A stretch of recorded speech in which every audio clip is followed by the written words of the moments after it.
Boom! Yo, that's terrorist shit, bro. That isn't. This is terrorist. That's terrorist. This is terrorist.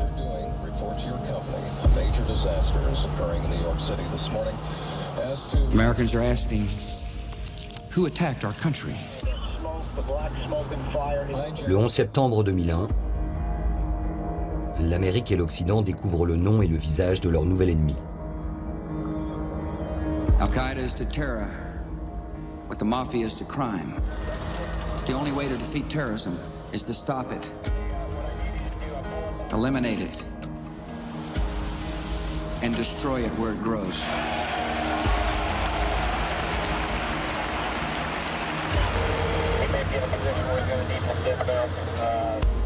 وقد قلبوا علينا حتى الدول التي تنتسب إلى الإسلام.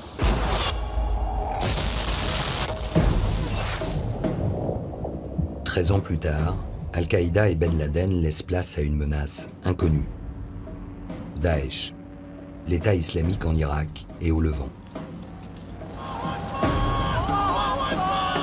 L'ambition des terroristes a mûri. Il ne s'agit plus seulement de frapper l'Occident, mais de construire un État. قد من الله تبارك وتعالى عليهم بنصر وفتح ومكن لهم بعد سنين طويلة من الجهاد والصبر. ISIL is a terrorist organization, pure and simple. Our objective is clear. We will degrade and ultimately destroy ISIL. Détruire Daesh, comme il s'agissait hier d'abattre Al-Qaïda. Sauf que les djihadistes ne se cachent plus dans des grottes. Oh, this is beyond anything that we've seen. The sophistication, technology, money, resources, all of that is different. L'histoire ne se répète pas. Elle a changé de dimension. Daesh contrôle aujourd'hui un territoire grand comme la moitié de la France, à cheval sur la Syrie et l'Irak, sur lequel vivent 10 millions d'habitants. Plus qu'un mouvement terroriste, l'organisation est devenue une sorte d'État hors la loi qui attire des milliers de volontaires pour mener la guerre sainte.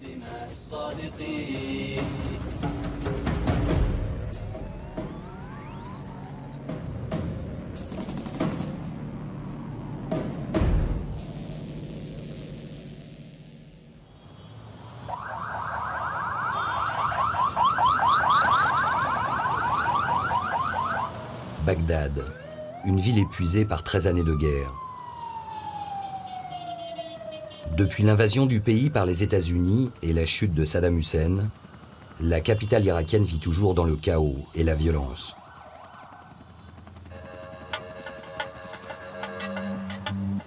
Chaque journée s'écoule au rythme des attentats à la voiture piégée, des opérations kamikazes et des assassinats ciblés. En décembre 2011, les derniers soldats américains quittaient la ville. Depuis, Bagdad se retrouve coupé en deux. D'un côté, des quartiers chiites ultra protégés par le gouvernement, la police et de multiples milices paramilitaires. De l'autre, une communauté sunnite retranchée, exclue du pouvoir et marginalisée, qui rêve de revanche. Entre les deux, des murs de protection et de haine. Daesh prospère sur les braises de cette guerre de religion. Aux sunnites humiliés, l'organisation promet la vengeance. Aux chiites détestés, le feu. Et Bagdad est sa prochaine cible.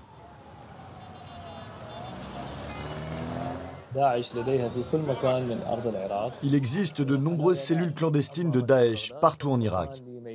Le centre-ville de Bagdad est particulièrement visé parce que c'est une vitrine médiatique. Pour Daesh, c'est un objectif très important car une grande partie de la population arabe sunnite qui y habite ne supporte plus le comportement du gouvernement irakien, ni celui des milices chiites.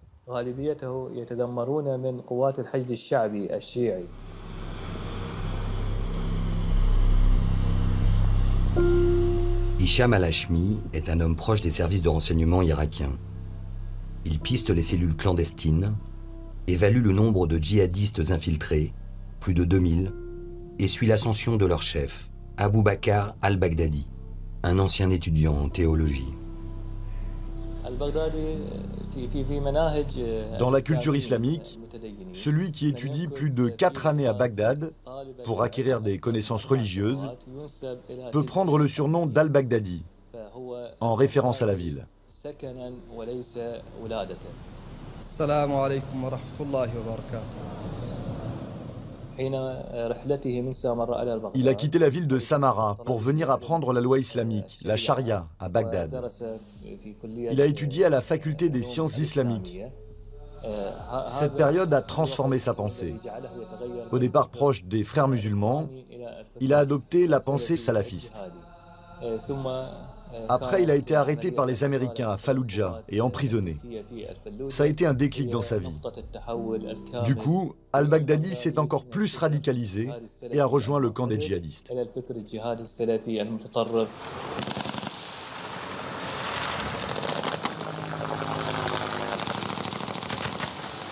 Comme la plupart des dirigeants de l'organisation, Al-Baghdadi fait ses armes au sein des insurgés sunnites qui déclarent la guerre à l'occupant américain dès 2003. Il est arrêté et emprisonné pendant 6 mois à Kambouka, une prison militaire américaine située en Irak.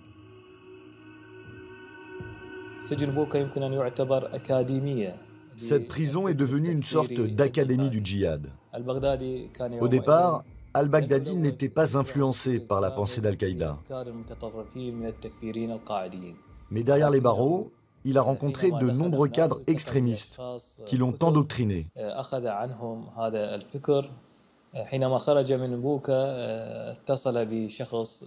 À sa sortie, il a pris contact avec un cousin qui l'a emmené pour faire officiellement allégeance à Al-Qaïda. À Kambouka, Al-Baghdadi n'est pas seulement recruté par Al-Qaïda.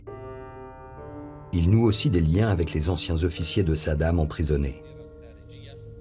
Entre ces deux groupes que tout oppose, naît une alliance contre l'ennemi commun, les Américains, et leur allié, le gouvernement chiite. Ce pacte est à l'origine de la création de Daesh. 17 des 25 plus hauts dirigeants actuels de l'organisation se sont rencontrés à cette époque derrière les barbelés américains. C'est très dur dans le courant djihadiste d'arriver à un poste de responsabilité si vous n'avez pas déjà fait de la prison. Parce que c'est la prison, c'est là qu'on juge les hommes. Ceux qui vont tenir, ceux qui tiennent face à la torture, ceux qui parlent peu ou pas face à la torture, ceux qui gardent leurs convictions. Quasiment tous les cadres d'État islamique dont on a des photos anciennes, c'est des photos qui ont été prises lors de leur incarcération. Quand les djihadistes quittent définitivement Bagdad, Al-Qaïda est pratiquement rayé de la carte irakienne.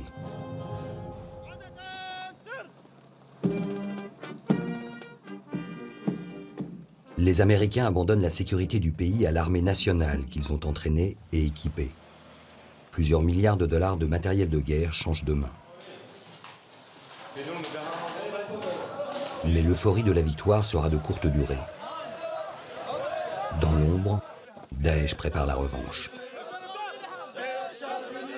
À ce moment-là, cette organisation qui porte le nom d'État islamique d'Irak est plus ou moins considérée comme étant en perte de vitesse. Elle n'a plus vraiment de prise sur le terrain en Irak et la plupart de ses chefs sont dans la clandestinité, se cachent. Et en fait, ils attendaient leur heure, ils attendaient le départ des troupes américaines. Ils étaient combien à ce moment-là? C'est plusieurs centaines de combattants? Non, c'était plusieurs milliers. Bien sûr, c'était plusieurs milliers. Je pense qu'à l'époque, ils étaient encore 5000 hommes en Irak. Quand la guerre civile éclate en Syrie, Daesh n'est qu'une start-up du terrorisme. Durant l'été 2011, son chef, Al-Baghdadi, décide d'y ouvrir une branche de son organisation. Il a choisi d'avancer masqué et envoie quelques centaines de djihadistes combattre sous un autre nom, le front Al-Nosra. Leur mission, affronter l'armée de Bachar el-Assad, mais surtout s'imposer au sein des multiples bandes rivales qui forment l'opposition. Cet étudiant syrien a basculé dans la clandestinité dès les premières heures de la guerre civile. Il a vu débarquer un jour les combattants de Daesh dans sa ville de Raqqa. Au début, on croyait qu'ils venaient nous aider pour se battre contre le régime de Bachar et participer à la victoire de la révolution. Ils n'étaient qu'une quinzaine environ. Ils ont commencé à nommer des notables à des fonctions importantes. C'était pour gagner la confiance de la population. Ils proposaient aussi de l'argent à des personnalités connues de Raqqa pour servir d'informateurs. Par contre, ceux qui refusaient de collaborer, ils les tuaient. Au bout d'un an, Daesh devient la marque de la terreur. Son organisation militaire, ses moyens financiers importants et sa cruauté forgent sa réputation. Le discours a changé. Il ne s'agit plus de combattre Bachar el-Assad, mais d'imposer la charia, la loi islamique, sur les territoires conquis. Et le basculement, c'est en juillet 2012, les frontières avec la Turquie tombent. Et à partir de là, c'est la porte grande ouverte, juillet 2012, tous les djihadistes étrangers vont pouvoir entrer en Syrie, et bien entendu, ils vont rejoindre Jabhat al-Nusra, le groupe djihadiste, ils ne vont pas rejoindre les groupes modérés, ni même les salafistes nationalistes.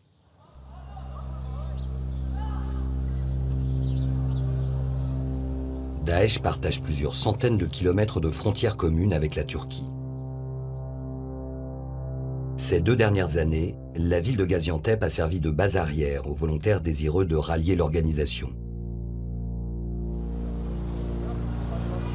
Ces filières ont accueilli les jeunes combattants venus se battre pour la première fois. Beaucoup étaient originaires du Maghreb et d'Europe. Parmi eux, 3000 Tunisiens, 2000 Marocains et 1 millier de Français, tous encadrés par des professionnels du djihad qui avaient déjà servi sous les couleurs d'Al-Qaïda.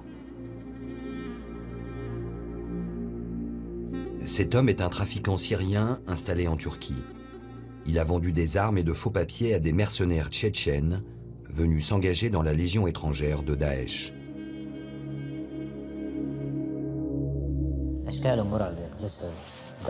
Ils étaient impressionnants, avec leur barbe et leur crâne rasé.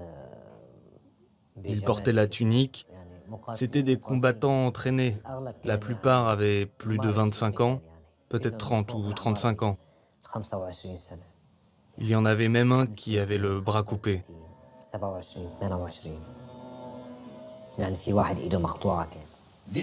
Ils avaient beaucoup d'argent?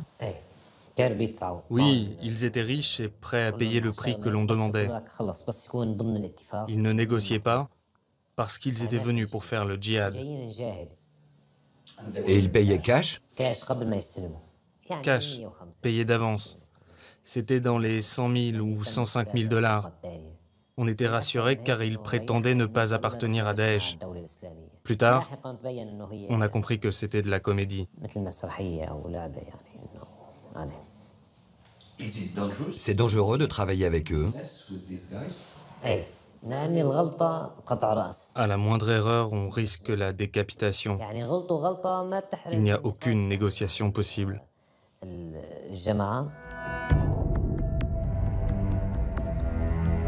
Début 2014, Daesh impose définitivement sa loi en Syrie. En 2 années de guerre, l'organisation a éliminé ses rivaux et s'est fait un nom au-delà des frontières. Grâce à une redoutable campagne de communication, ses dirigeants séduisent les jeunes musulmans sunnites, déçus par l'échec des printemps arabes, et ringardisent Al-Qaïda, la marque de référence de la galaxie djihadiste.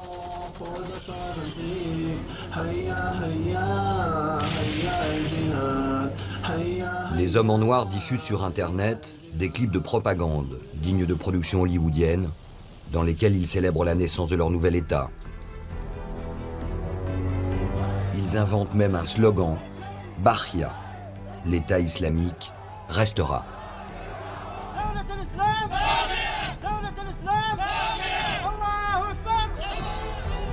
Un slogan de campagne comme le Yes We Can de Barack Obama. Tous les djihadistes, quand ils prennent un point stratégique, une ville, ils font une vidéo, Dawlat Islam, et tout le monde crie Baqia. Et ainsi de suite. C'est parti d'une vidéo de l'État islamique, c'est utilisé par tout le monde, c'est utilisé par les djihadistes en Tunisie quand ils vont faire une manifestation, c'est utilisé par des Libanais à Tripoli quand ils manifestent, ça devient un cri de guerre.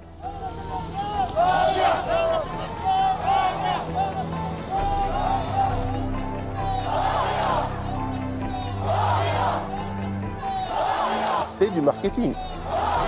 Derrière ce discours restera, c'est-à-dire que même s'ils peuvent retourner dans la clandestinité, même s'ils peuvent être affaiblis, Dawlat Islam Baqia, sous-entendu, l'Amérique ne peut pas gagner. Et ça, Al-Qaïda n'a jamais pu faire ça.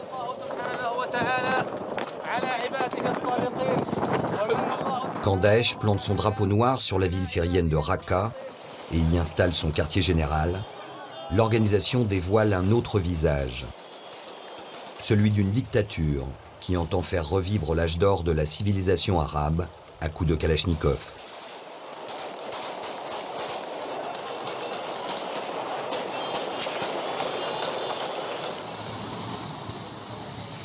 Ces images ont été tournées clandestinement et diffusées sur Internet par un réseau de résistants infiltrés en ville.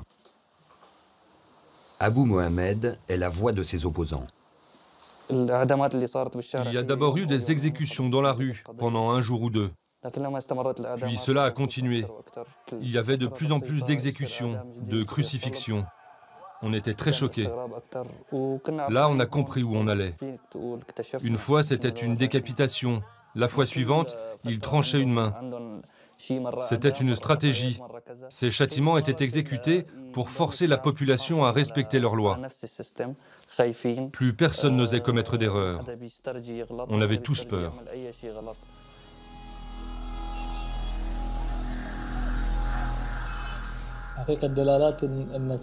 Les décapitations commises par Daesh et les exécutions massives des opposants étaient destinées à marquer psychologiquement les populations. C'est ce qui leur a permis de remporter sur le terrain de nombreuses victoires.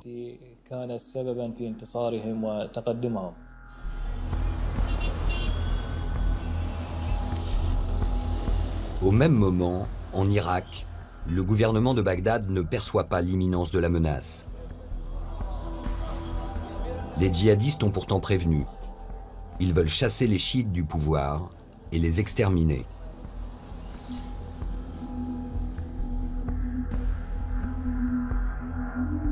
Leur prochain objectif est Mossoul, la deuxième ville d'Irak. Depuis plusieurs années, ils y ont noué de multiples contacts avec les tribus sunnites locales et les anciens officiers de l'armée de Saddam, réfugiés dans la région. Hier, ils partageaient les mêmes prisons américaines. Aujourd'hui, ils détestent le même ennemi, le gouvernement de Bagdad. Une alliance pour la conquête de Mossoul est scellée. Le gouverneur de la province assiste impuissant à la chute de sa ville en quelques heures, comme un fruit pourri de l'intérieur. Les habitants de Mossoul ne pensaient pas que c'était les forces de Daesh qui les attaquaient, mais plutôt que c'était différents groupes de l'opposition, notamment les anciens officiers de Saddam. Comme la population croyait avoir affaire à un grand nombre de factions armées, elle n'a pas résisté. Au contraire, elle les a accueillis à bras ouverts. Ça veut dire qu'ils avaient une implantation très forte dans cette région. Ça veut dire qu'ils avaient des complicités de la police locale. Ça veut dire qu'ils avaient des complicités dans l'armée. Ça veut dire que la bourgeoisie locale, en partie, les soutenait.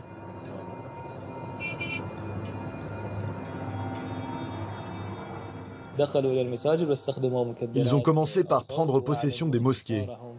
Et ils ont utilisé les haut-parleurs pour crier victoire. On pouvait les entendre à 2 km à la ronde. Rien que dans un quartier de Sahel à Ayman, il y a une dizaine de mosquées. Et dans toute la ville, peut-être une centaine. Et tous les haut-parleurs ont résonné en même temps. C'est ça qui a terrorisé les forces irakiennes. Certains soldats ont abandonné leurs armes, les autres se sont volatilisés.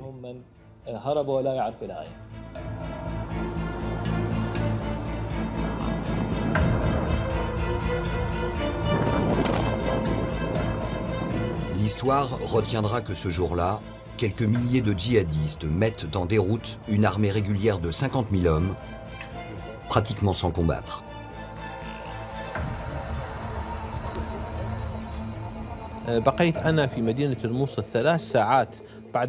Je suis resté seul à Mossoul pendant 3 heures après la fuite des généraux de l'armée.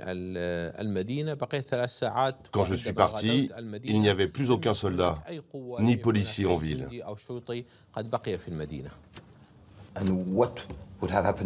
Que vous serait-il arrivé si vous étiez resté? Ils auraient tenté de m'assassiner, c'est certain. J'étais une cible prioritaire pour Daesh.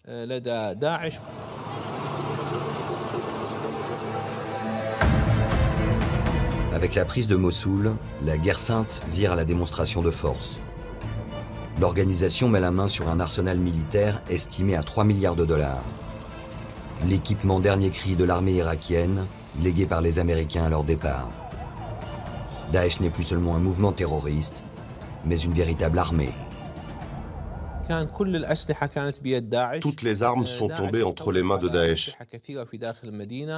Dans la ville, ils se sont emparés des chars, des blindés, des canons et même de 2 avions à l'aéroport de Mossoul. Le plan prévoit également de s'emparer de la banque centrale et de ses 200 kilos d'or. À Mossoul, les djihadistes veulent aussi devenir riches. La plupart des banques y avaient entreposé leurs liquidités. Et tout ce cash a été volé par Daesh. Certaines rumeurs évoquent la somme de 400 millions d'euros. Ce sont peut-être des rumeurs, mais c'est peut-être vrai. Cela pose un gros problème, croyez-moi.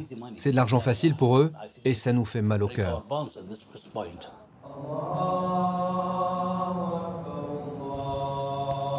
Depuis la Grande Mosquée, al-Baghdadi révèle son projet politique, le retour au califat aboli il y a près d'1 siècle. Il prend le nom de calife Ibrahim et demande à tous les musulmans sunnites de lui prêter allégeance. ولقد ابتليت بهذا الأمر العظيم لقد ابتليت بهذه الأمانة أمانة ثقيلة فوليت عليكم ولست بخيركم ولا أفضل منكم. Le califat, ou le rêve d'un retour à l'islam pur du Moyen-Âge, à l'époque où il dominait le monde. Daesh détrône Al-Qaïda et lance une OPA sur l'international du djihadisme. Tous les mouvements islamistes ont voulu, in fine, c'était leur objectif, rétablir le califat. Le seul qui a réussi à se doter d'un territoire et à rétablir le califat en peu de temps, c'est l'État islamique. Premier geste du commandeur autoproclamé des croyants, la destruction de la frontière entre la Syrie et l'Irak, symbole de la colonisation. Un défi adressé à la communauté internationale. Abu Bakr al-Baghdadi used to say he's the breaker of barriers. Inshallah, we'll break the barrier of Iraq, Jordan, Lebanon, all the countries, inshallah, until we reach Quds, inshallah. It's the first barriers of many barriers we will break, inshallah. Alhamdulillah. La PME du terrorisme est devenue une multinationale. Elle possède l'argent, les armes, 40 000 combattants et le contrôle total de son territoire conquis sur les décombres de la Syrie et de l'Irak.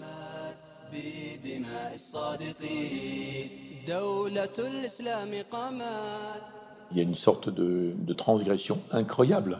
Il y a un défi absolument gigantesque lancé aux États sunnites classiques, issus de la décomposition de l'Empire ottoman, en prétendant reconstituer un califat. Ça, c'est une chose. La deuxième chose, c'est de l'installer de façon territoriale. Donc de faire encore que ce soit une sorte d'État. Il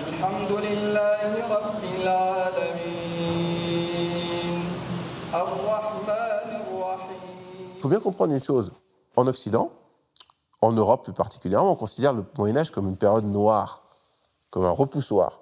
Pour le monde musulman, l'âge d'or, c'est justement le Moyen-Âge.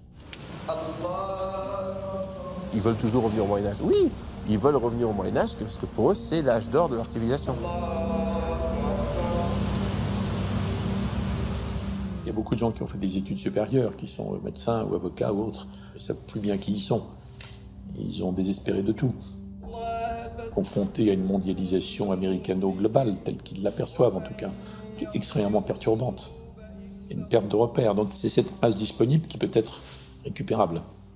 Comme l'étaient des mouvements tout à fait extrémistes ou fascistes dans l'Europe d'une autre époque.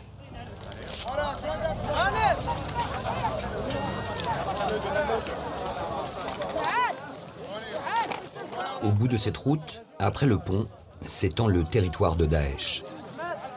L'organisation est reliée au monde extérieur par cet unique poste frontière, Maktab Khalid, situé au nord-ouest de l'Irak. D'un côté, les combattants kurdes, les Peshmerga, de l'autre, les djihadistes. Entre les deux, un no man's land emprunté chaque jour par des milliers de civils, dans les deux sens. Beaucoup effectuent l'aller-retour dans la journée pour venir s'approvisionner à Kirkouk, la grande ville voisine. Et ces familles sont toutes sunnites. Certaines soutiennent les djihadistes dans leur guerre contre le gouvernement de Bagdad. D'autres habitent simplement du mauvais côté du pont. Aux portes de la terreur plane l'ombre de Daesh. La zone grouille d'espions, les regards sont fuyants, les visages fermés, les paroles rares. Ce couple retourne à son domicile, au cœur du califat. Comment est la situation là-bas? C'est comme d'habitude. Il y a la lune et le soleil. Et avec Daesh? Daesh, ça les regarde. Chacun sa vie.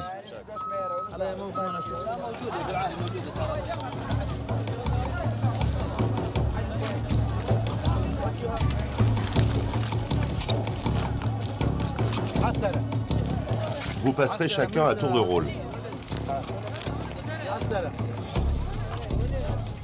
À Maktab Khalid, les combats ont cessé depuis longtemps.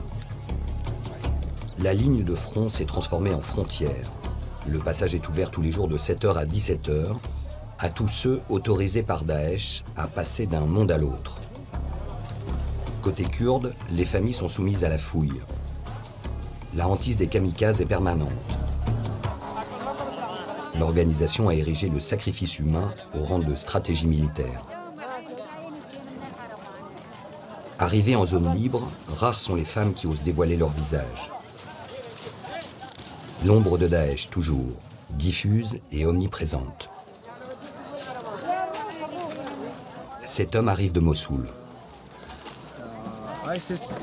Daesh est dans la ville et contrôle tout. Tout est normal, sauf qu'on ne peut pas fumer et ma femme doit se couvrir la tête. Et ils sont très stricts? Oui, avec tout le monde. Vous restez à la maison? Oui. On ne sait pas de quoi sera fait l'avenir. C'est difficile? Oui, ce sont des temps très difficiles. C'est un monde obscur. Comme si vous retourniez au Moyen-Âge.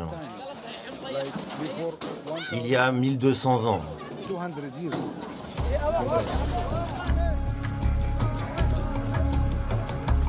Ces Irakiens qui retournent de l'autre côté de la frontière habitent désormais un pays étranger et ennemi. Daesh a réussi son pari, imposer son autorité sur les 10 millions de sunnites qui peuplent son territoire.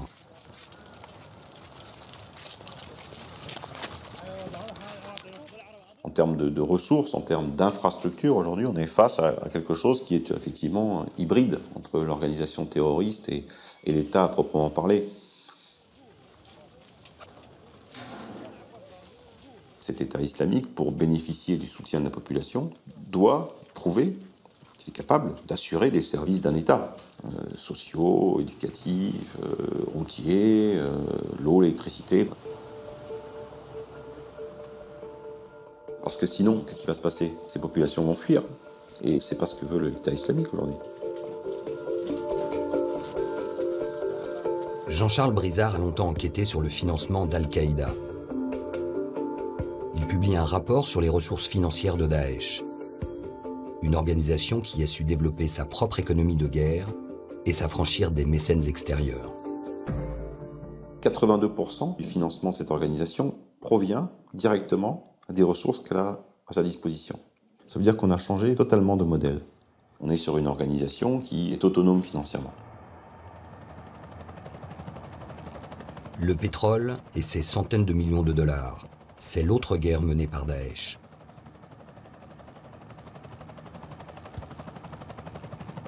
On estime que les djihadistes contrôlent une vingtaine de puits, soit 10% de la production irakienne et 60% de la production syrienne. Le chiffre d'affaires est évalué entre 500 000 et 1 million d'euros par jour, uniquement pour le pétrole. De quoi financer la guerre encore longtemps.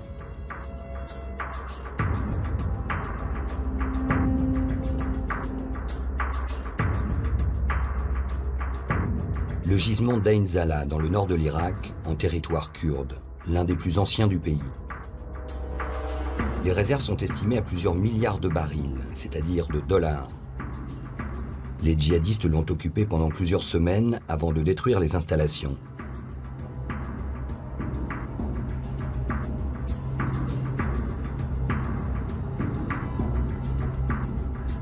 « 20 000 barils sortaient chaque jour de ces cuves, transformant ces puits en pompe afrique de la guerre sainte.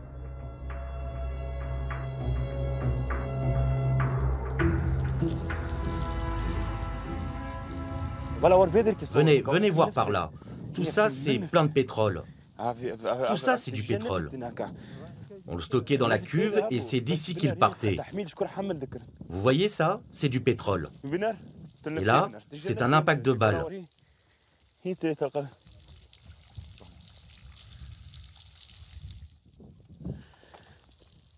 Ils ont tiré sur cette cuve.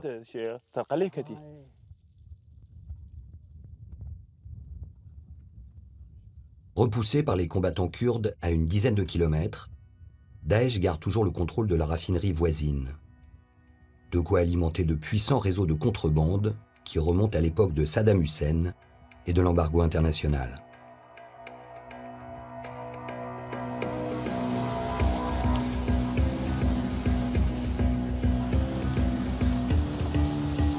Principaux destinataires de ces torts noirs clandestins, des trafiquants irakiens et kurdes qui acheminent leurs cargaisons en Turquie en les dissimulant au milieu des exportations officielles. Le système de contrebande fait partie de l'organisation de Daesh. Ils se sont associés avec les trafiquants pour écouler leur production en Turquie ou ailleurs. C'est très dangereux, croyez-moi. Même avant Daesh, ces filières étaient difficiles à contrôler. Mais avec eux, c'est encore mieux organisé et cela affaiblit considérablement notre gouvernement.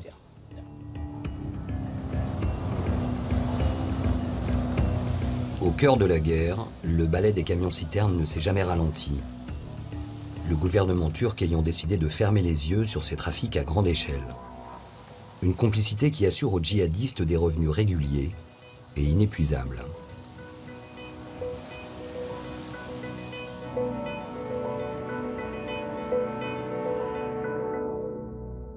Vous savez comment fonctionne le trafic de pétrole? Le commerce de pétrole? Tout le monde connaît ça. Comment ça marche? Ils bradent le baril à 30 ou 32 dollars. C'est un gros business? Quelqu'un que je connais qui travaille avec eux, je ne vais pas dire son nom, m'a dit qu'ils peuvent gagner jusqu'à 10 millions de dollars. 10 millions. En une seule journée? Oui, 10 millions de dollars par jour, avec un seul acheteur. Le pétrole, dès lors qu'il est vendu à un intermédiaire, où qu'il soit, où qu'il se trouve, impossible de tracer ce pétrole-là. Impossible. Il devient un produit sur le marché international. On se demande si ça peut arriver en Occident. Oui, il y a du pétrole brut qui transite toujours aujourd'hui vers la Turquie, vers la Jordanie, qui provient d'exploitations contrôlées par l'État islamique. Au moins 15% du PIB de l'Irak est en ce moment aux mains de Daesh.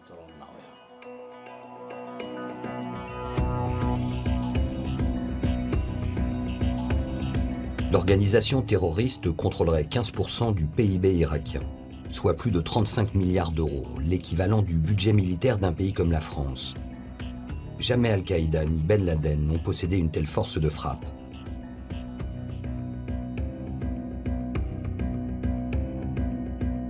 La conquête des ressources naturelles, et notamment de l'eau, est l'autre enjeu. À l'été 2014, Daesh s'est emparé du barrage de Mossoul qui irrigue les terres agricoles les plus fertiles d'Irak. Depuis, les djihadistes en ont été chassés, mais ils conservent la main sur la récolte de blé de la plaine de Ninive. Ce grenier du pays permet de nourrir la moitié de la population.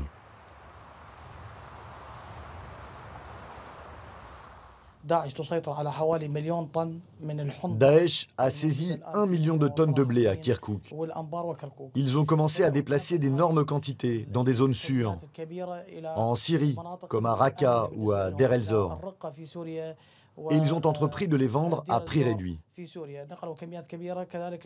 En ce moment, c'est la saison du maïs. Nous essayons de regrouper les récoltes juste à côté des zones contrôlées par Daesh. Les paysans tentent par tous les moyens de nous les faire parvenir.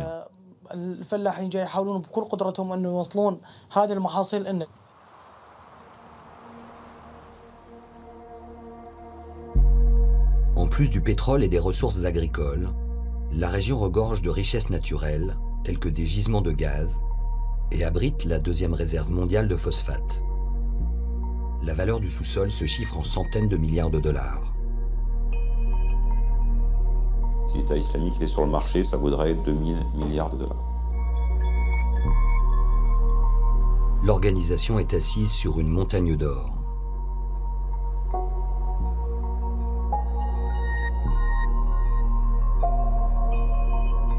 Depuis le départ, ses dirigeants obéissent à une logique économique.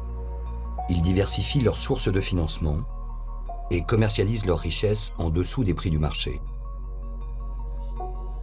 L'objectif du califat est de se vendre comme une alternative crédible au gouvernement corrompu de la région, comme le pays de rêve des sunnites.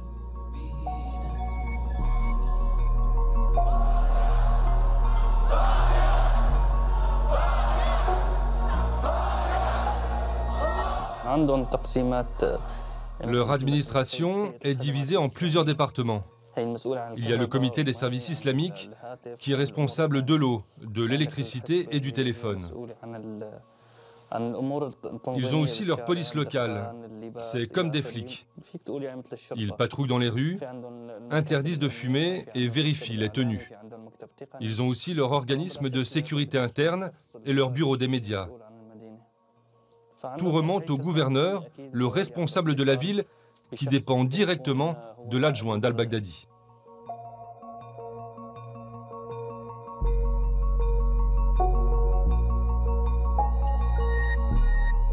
Daesh à l'épreuve du pouvoir.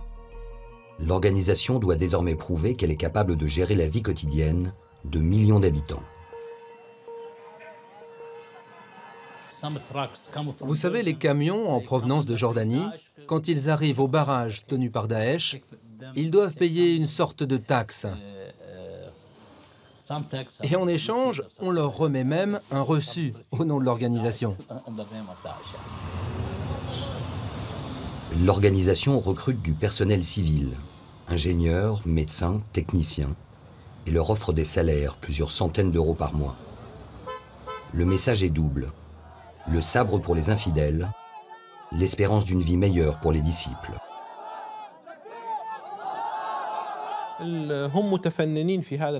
Ils sont rusés. Chaque jour, Daesh crée de nouvelles taxes et invente des stratagèmes pour racketter les citoyens. Ils confisquent leur argent et leurs maisons, qu'ils revendent à ceux-là même qu'ils ont volés.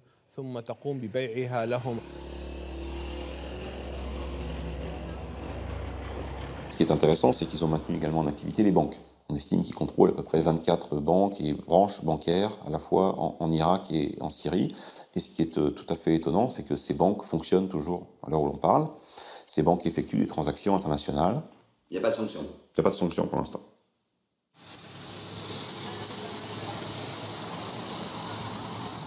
Ultime provocation, l'annonce de la création d'une nouvelle monnaie dont la valeur serait indexée sur le cours de l'or. S'ils ont une monnaie or, un commerçant vient travailler dans l'État islamique, il change ses dollars en or, il commerce, il repart avec de l'or, il peut se le faire changer en Turquie. Derrière le vernis du califat, Daesh reste avant tout une organisation criminelle. Une sorte de mafia avec ses rites, sa discipline et ses chefs qui gouvernent par la terreur. Chaque année, ils publient leur rapport d'activité. Nombre de meurtres, d'attentats à la voiture piégée, d'opérations kamikazes ou de villes nettoyées des infidèles.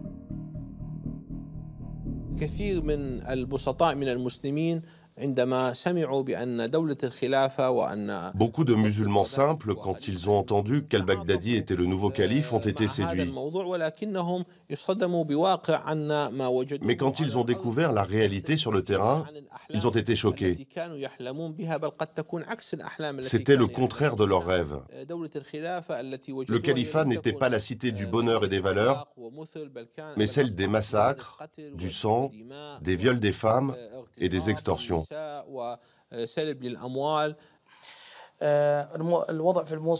La situation à Mossoul est très difficile. Daesh contrôle tout et massacre tous les opposants. Ces gens tuent aussi tous ceux qui les critiquent. Ils n'acceptent aucune opinion différente. Et ils mènent des campagnes de purification ethnique à grande échelle. Ils exterminent les Yazidis, les Kurdes, les Shabaks et les Turkmènes.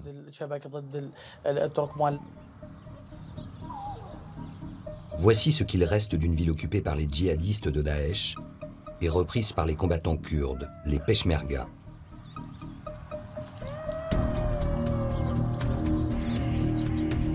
Seule la mosquée a été épargnée.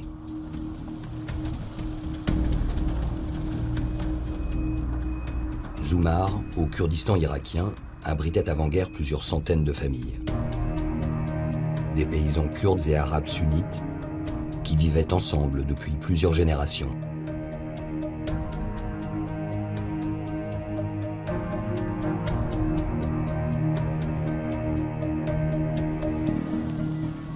Tout juste libérée, la ville vit toujours sous la menace d'un retour des djihadistes.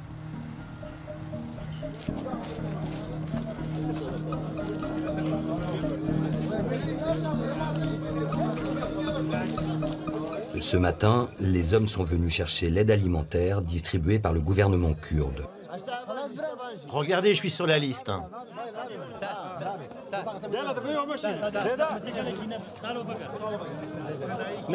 Mets aussi mon nom sur la liste.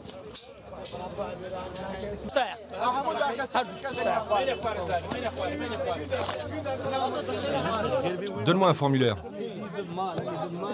Non, non, là c'est réservé aux familles.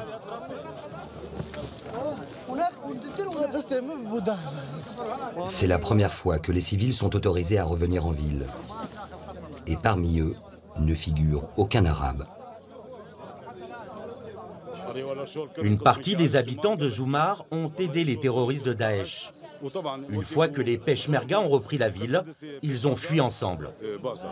Est-ce que vous imaginez revivre avec les Arabes ici, à Zoumar? Ceux qui n'ont pas collaboré avec Daesh peuvent revenir, mais les autres ont préféré fuir d'eux-mêmes.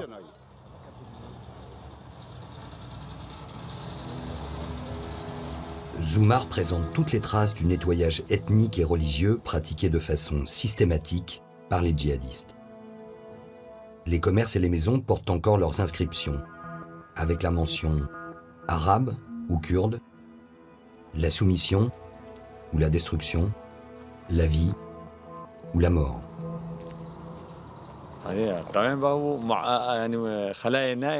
Daesh avait infiltré des cellules dormantes en ville qui leur ont donné des renseignements avant leur arrivée. Cette maison est habitée par des soldats, celle-ci par un fonctionnaire, celle-là par un gendarme. Ils enregistraient toutes ces informations et agissaient en fonction. On n'avait pas le choix, on était obligé d'obéir. Est-ce qu'ils ont tué beaucoup de gens ici? Dans chaque village, ils ont assassiné entre 15 et 20 personnes. Soit ils faisaient sauter les maisons avec les habitants à l'intérieur, soit ils les piégeaient avec des explosifs à retardement.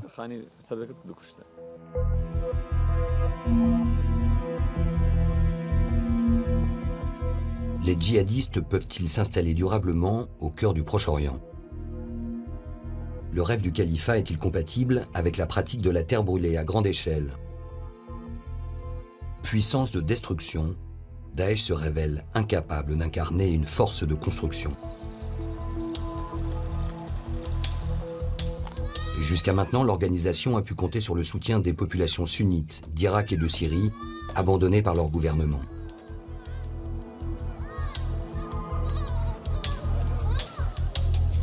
Mais sa politique sectaire et barbare à l'égard des minorités a forcé des centaines de milliers de familles à fuir et à s'entasser dans des camps de réfugiés.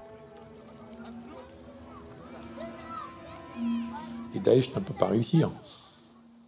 Daesh ne peut pas atteindre son objectif, surtout au prix de l'application d'une conception totalement primitive de la charia, qui déjà est intolérable aux femmes, qui font la moitié.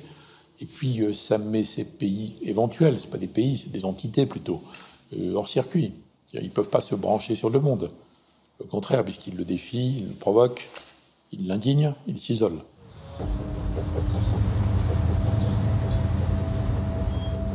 Il se voit comme un mouvement de résistance. Il se voit comme la force qui a repoussé l'Amérique. Il se voit comme ceux qui sont venus sauver le peuple syrien du régime de Bachar el-Assad. Il se voit comme l'armée de Dieu sur la terre, puisqu'ils appliquent la loi islamique. Comment lutter contre l'armée de Daesh? Est-il trop tard pour enrayer la mécanique de désintégration des États syriens et irakiens? Rooting out a cancer like ISIL will not be quick or easy, but I don't want to put the cart before the horse. We don't have a strategy yet. La coalition internationale multiplie les bombardements aériens. Au sol, elle s'appuie sur les forces locales, les Kurdes au nord de l'Irak et les chiites au sud. À 60 km de Bagdad, Djourf al-Sakkar a été la première région à être reprise à Daesh par la milice Badr, l'une des principales forces paramilitaires chiites.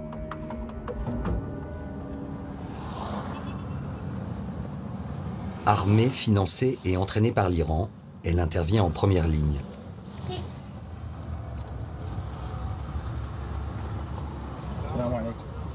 Miliciens chiites contre kamikazes sunnites.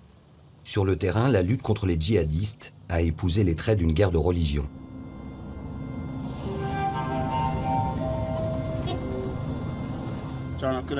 Daesh contrôlait cette région. On a pu les vaincre grâce à Dieu. On a nettoyé Djourf al-Sakkar. Cette zone est entièrement libérée. Et maintenant, grâce à Dieu, elle est sûre.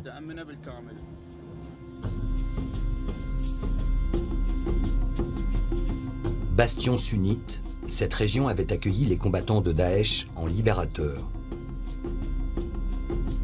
Elle est désormais totalement contrôlée par les chiites.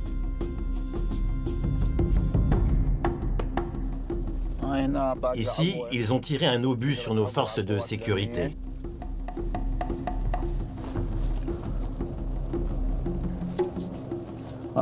Ils contrôlaient cette route.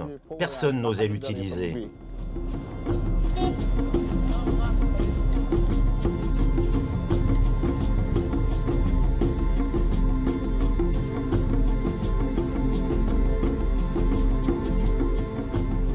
La guerre a tout emporté. Les fermes sont détruites. Les paysans ont fui. Même les bêtes ont déserté les lieux.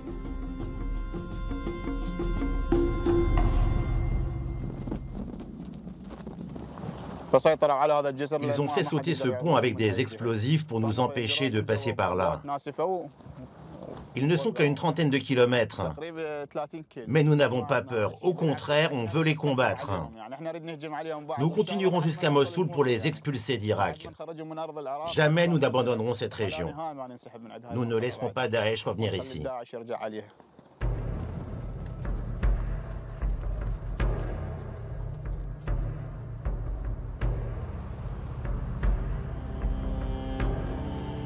La guerre menée par Daesh a déjà détruit une partie de l'Irak et de la Syrie, provoqué des dizaines de milliers de morts et entraîné de terribles déplacements de population.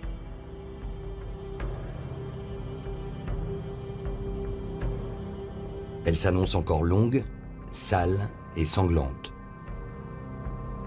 L'organisation djihadiste possède les moyens humains, militaires et financiers de tenir. Sur les rives de l'Euphrate, elle poursuit une guerre d'usure.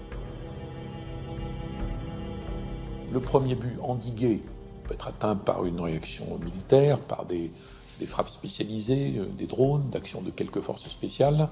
Donc le Daesh ne prend pas Bagdad, pour résumer les choses.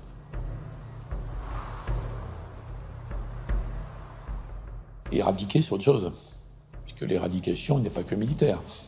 Qu'est-ce qu'on fait après, à la place ? Ça va être une lutte difficile et compliquée. Sur le plan financier, c'est certain. C'est certain. Plus difficile que la lutte contre Al-Qaïda. Ah, bien sûr, bien sûr, bien sûr. La nouvelle génération de terroristes a fait ses armes au cœur des guerres civiles irakiennes et syriennes. Elle compte se battre sur tous les fronts.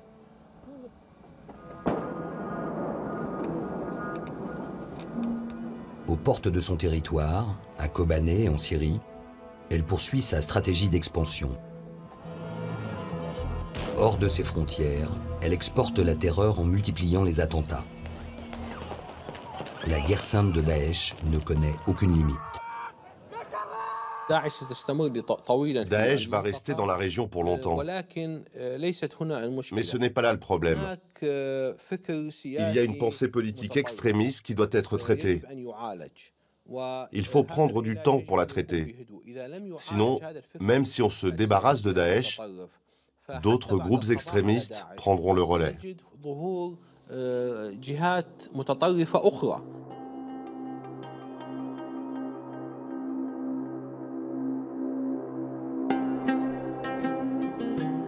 Daesh est désormais la marque internationale adoptée par les différents mouvements djihadistes.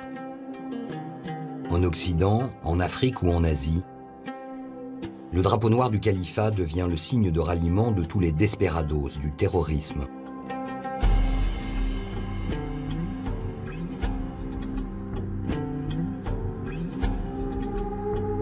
Portés par le chaos, la haine et la propagande, ils se rêvent en avant-garde d'un nouvel état de droit divin, créé pour dominer le monde. La terreur aussi se mondialise.